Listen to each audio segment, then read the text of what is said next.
আজকে রবিবার ছুটির দিনে হান্ডি মাটন নিয়ে চলে এসেছি। প্রথমে একটা কড়াইয়ে তেল গরম করে ম্যারিনেশনের জন্য অল্প তেল কিছুটা এখানে তেল দিলাম। দেওয়ার পর দই দিলাম, টক দই 2 চামচ। এবার টক দই দেওয়ার পর দুটো লঙ্কা, কাঁচা লঙ্কা ভেঙে দিলাম। তারপর লবণ দেওয়ার পর জিরে গুঁড়ো, হলুদ গুঁড়ো স্বাদ মতো, ধনে গুঁড়ো। এইবার এটা ভাজা মশলা সমস্ত কিছু নিয়ে নিয়েছি। নিয়ে নেওয়ার পর একটা ফ্রাই প্যানে এটাকে হালকা ভেজে নিলাম। ভেজে নেওয়ার পরে তারপর যে মাটনটাকে ম্যারিনেশন করলাম সমস্ত কিছু দিয়ে, আস্তে আস্তে সমস্ত কিছু দিয়ে এগুলোকে ম্যারিনেশন করা হলো। ম্যারিনেশন করার পর এবার আলাদা করে একটা কড়াইয়ে পেঁয়াজটা হালকা ভেজে নেবো, এতে হান্ডি মাটনের টেস্টটা আরও বেশি বাড়িয়ে তোলে আর কি। তো এটাকে হালকা করে ভেজে নিলাম। ভেজে নেওয়ার পর তারপরে এই পেঁয়াজটাকে ওর মধ্যে ম্যারিনেশনের মধ্যে দেব। এটা আদা রসুন পেস্ট, আদা রসুন আর কাঁচা লঙ্কা এর মধ্যে দেওয়া আছে। এরপর হালকা কালারের জন্য কাশ্মীরি লঙ্কা এর মধ্যে দেওয়া হয়েছে। এরপর এটাকে ভালো করে মিক্স করে নিচ্ছি।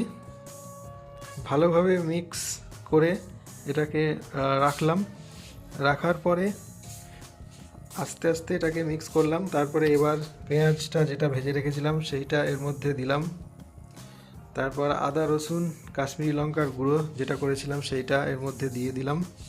এরপর ভাজা মশলা যেটা করে রেখেছিলাম সেটাও এর মধ্যে দিলাম। এবার সমস্ত কিছু একত্রিত হয়ে গেছে। এইবার এটাকে ভালো করে মিক্স করা হচ্ছে।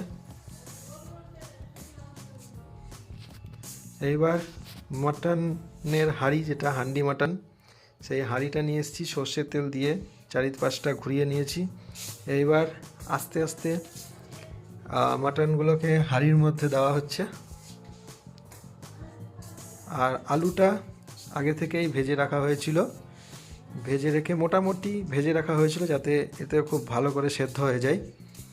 এইবার পুরোটা হাঁড়ির মধ্যে সব দিয়ে দেওয়া হলো। তারপর পুরোটাই এটা দিয়ে দেওয়া হচ্ছে। এরপর আমি গ্যাসের ওভেনে এটাকে দিলাম। দিয়ে এইবার ঢাকনা দিয়ে এটাকে ময়দা দিয়ে সিল করা হচ্ছে। খুব চেপে চেপে লাগাতে হবে, নাহলে খুলে যাবে। তো সেই জন্য এটাকে আস্তে আস্তে এইভাবে চেপে লাগানো আমার কমপ্লিট হয়ে গেছে। এরপর 1 ঘন্টার জন্য আমরা এটাকে এভাবে ছেড়ে দেব। 1 ঘন্টা পর এটাকে খোলা হলো। দেখুন হান্ডি মাটন রেডি হয়ে গেছে। খুব ভালো সেন্ট বেরিয়েছে, একটা স্মোকি ফ্লেভার যেটা আছে সেটা, এটা খুব ভালো ফ্লেভার পাচ্ছিলাম, এটা খুব ভালো সেন্ট পাচ্ছিলাম। খুবই ভালো হয়েছে, খেতেও খুব সুন্দর হয়েছে। এটা রুটি, পরোটা বা ভাত, ফ্রাইড রাইস সবের সাথেই খাওয়া যায়। এবার দেখুন একটা আমি কন্টেনারে ঢেলে নিয়েছি এটাকে। তো আমাদের হান্ডি মাটন কমপ্লিট।